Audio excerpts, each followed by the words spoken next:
Kenyang ini ya ikhwah tidak terlarang. Seseorang boleh makan hingga kenyang.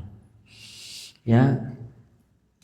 Adapun perkataan makanlah sebelum lapar dan berhentilah sebelum kenyang itu perkataan yang tidak benar. Karena kenyang tidak terlarang. Ya. Dibolehkan seseorang makan hingga kenyang. Walaupun Islam memotivasi untuk seseorang itu terbiasa lapar. Karena lapar itu banyak manfaatnya buat agama, buat hati, dan buat kesehatan seseorang. Ya, dan subhanallah, para ulama menjelaskan kalau ada pertanyaan ayat apa di dalam Al-Quran yang menjelaskan tentang kesehatan. Siapa yang tahu? Apa ayat yang memotivasi untuk sehat? Kata para ulama, semua kebaikan kesehatan itu terkumpul di dalam firman Allah Azza wa Jal, kulu washrabu wala tusrifu. Lihat, kulu washrabu wala tusrifu. Makanlah, minumlah, dan jangan berlebihan. Maka israf, berlebihan di dalam makan dan minum, ya, itu pangkal semua penyakit, ya, dan pangkal semua keburukan. Allah Ta'ala tidak melarang kita makan dan minum, disuruh makan dan minum, kulu washrabu. Namun Allah mengingatkan wala tusrifu, jangan kalian berlebihan. Dan juga disebutkan oleh Nabi SAW, kulu washrabu walbasu, kulu washrabu walbasu fi ghairi sarafin wala makhilatin, atau kama qala sallallahu alaihi wasallam. Makanlah, minumlah, berpakaianlah tanpa berlebihan dan juga tanpa kesombongan. Makhilah. Ya, makanya kata Nabi SAW di dalam hadis yang lain, man jarra thawbahu khuyala, barang siapa yang menjulurkan pakaiannya khuyala, karena keangkuhan. Maka di sini kita disuruh makan, minum, berpakaian, tapi menjauhkan dua hal. Pertama, adamul israf, tidak boleh berlebihan dan tidak boleh sombong. Sebagian orang subhanallah, dia memiliki keangkuhan ketika memakai pakaian atau memakan dan minum.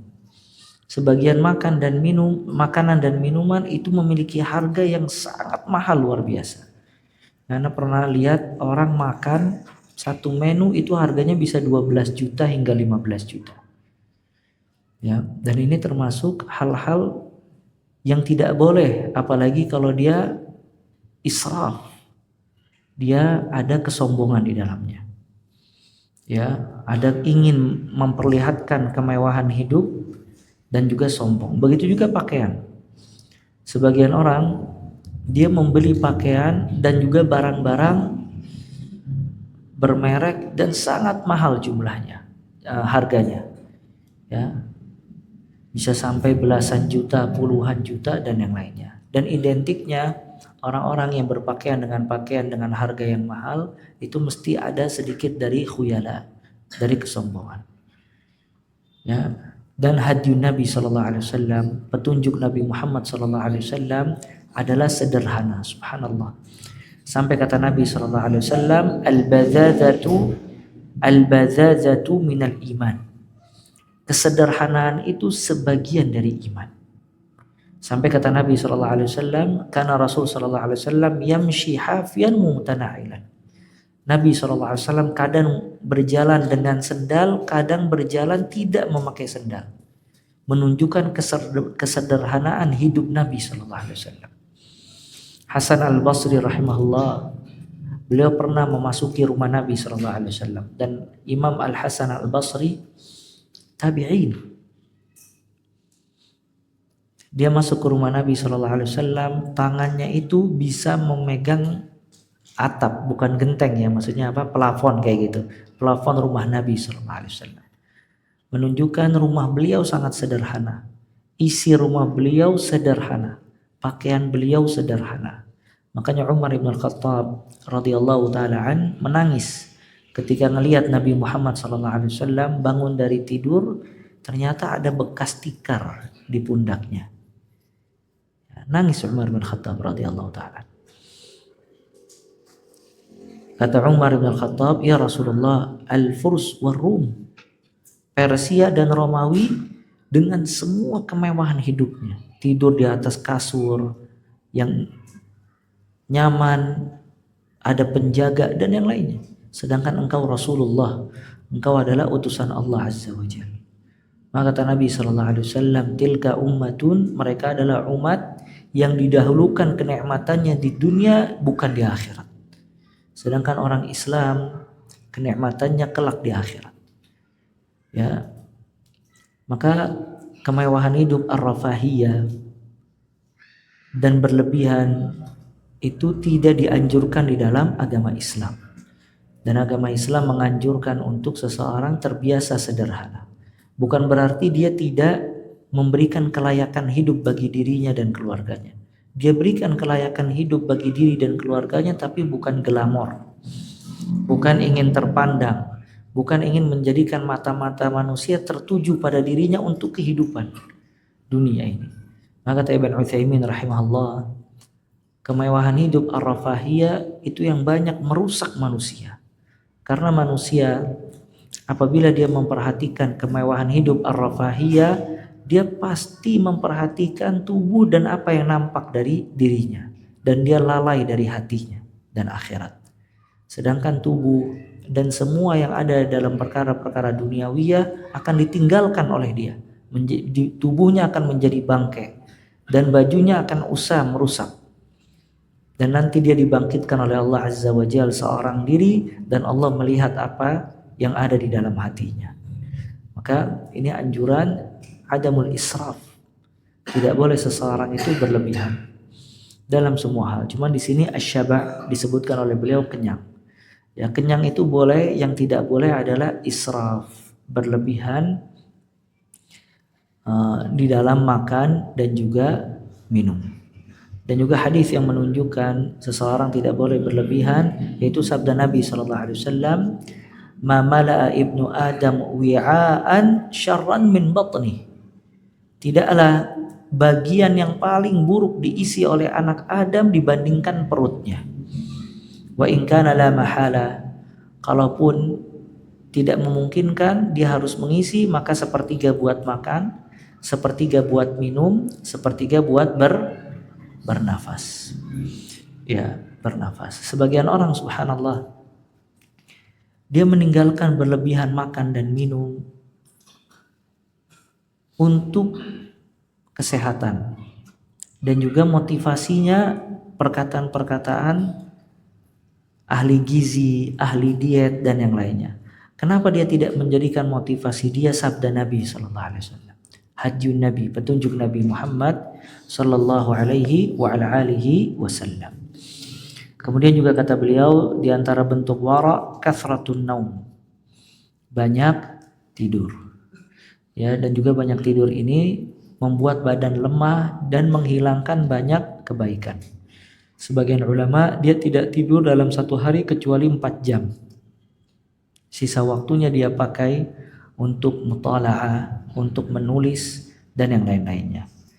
Ya, dan identiknya orang yang banyak makan pasti banyak tidur. Maka disebutkan Bani Israel dahulu apabila mereka hendak makan, salah seorang di antara mereka berdiri dan berkata, "La ta'kulu katsira, fatashrabu katsira, fatanamu katsira, fatakhsaru katsira."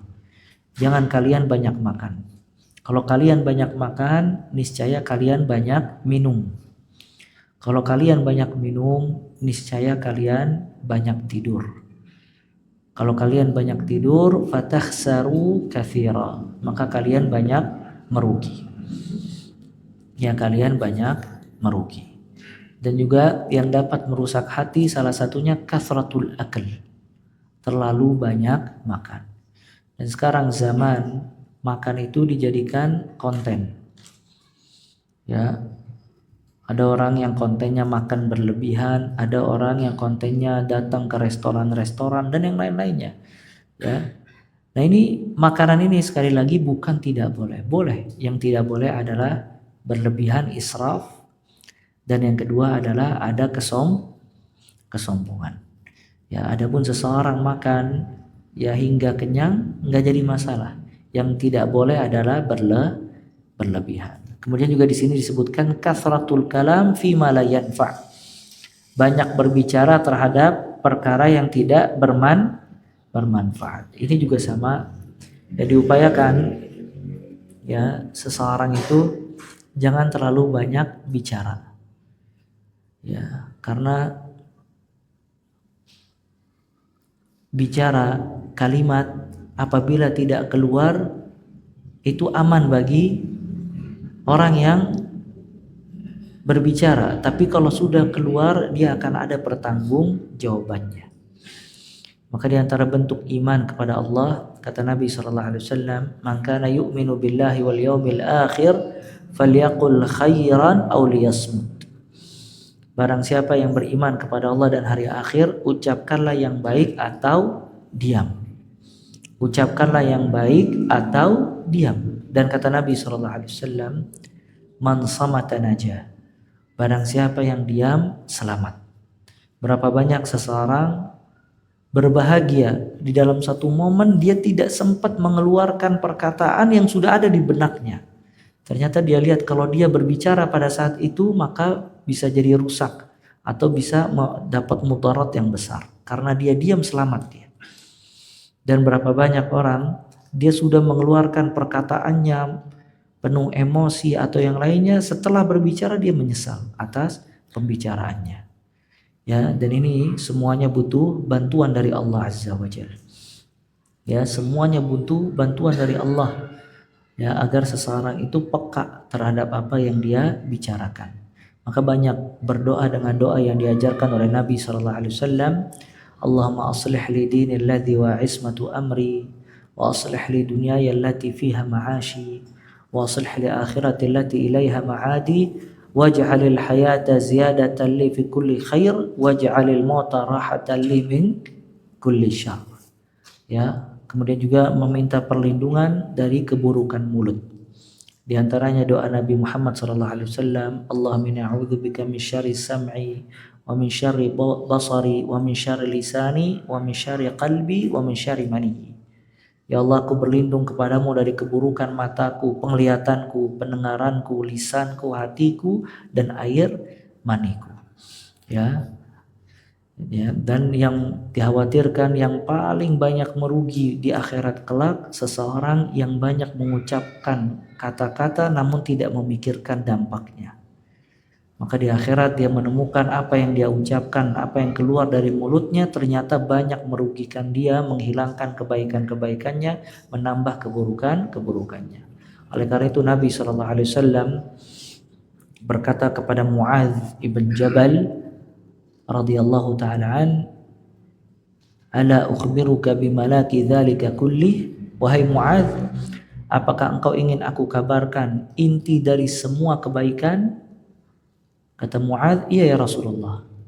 Maka kata Nabi SAW, Nabi subhanallah mengeluarkan lidahnya dan mengatakan, amsik alaika hadza. Tahan olehmu ini lidahmu. Kemudian Mu'adz berkata, ya Rasulullah, akunna lamu'akhaduna bima natakallamu bih? Wahai Rasulullah, apakah kita akan diminta pertanggungjawabannya atas semua yang kita bicarakan? Kata Nabi SAW, "Thakilatka ummuka ya Mu'adz." Celakalah engkau wahai Mu'adz. Wa hal yakubun nas ala manakhirihim illa hasaida alsinatihim. Celakalah engkau wahai Mu'adz, bukankah manusia itu ditarik pundak-pundak mereka, dalam riwayat lain wajah-wajah mereka, kecuali buah dari lisan-lisan mereka. Nabi SAW memakai kata hasaid. Hasaid itu jamak dari hasid. Hasad jamak dari hasad. Yauma hasadi. Hasad itu panen. Jadi diibaratkan Lisan ini seperti panen tumbuh-tumbuhan. Artinya orang di dunia dia bercocok tanam dengan apa yang keluar dari mulutnya. Hasil panennya di akhirat. Kalau seandainya dia berbicara semua pembicaraan yang buruk, maka dia akan memanen keburukan di akhirat kelak. Dan apabila dia menanam perkataan-perkataan yang baik, maka dia akan memetik kebaikan. Makanya subhanallah, ahsanul qaul, perkataan yang paling baik adalah perkataan yang dipakai di dalam dakwah ke jalan Allah Azza wa Jalla. Perkataan taqribul khalq ilal khaliq, perkataan yang mendekatkan makhluk kepada penciptanya Allah Azza wa Jalla. Kata Allah Azza wa Jalla, "Wa man ahsanu qawlan mimman da'a ila Allah." Siapa lagi perkataan yang paling terbaik yang mengajak orang berdakwah ke jalan Allah Azza wa Jalla. Ya. Nah, adapun makanan pasar, wallahu a'lam, apa yang dimaksud dari pengarang kitab ini makanan pasar? Ya cuman dahulu ahlul hadis salah satu perkara yang mereka yahtaris, berhati-hati, mereka itu tidak memakan di pasar. Ya, kenapa? Karena makanan apabila dia memakan di pasar dilihat oleh orang itu akan menurunkan kewibawaannya. Ya, karena ahlul hadis dia menyampaikan hadis-hadis Nabi Muhammad SAW, sikap dan perilakunya itu akan menjadikan kekuatan hadis yang dia sampaikan. Ya, dari thiqah, saduq dan yang lainnya. Nah, salah satu yang mereka tinggalkan dari ahlul hadis adalah mereka tidak memakan di pasar. Ya. Nah,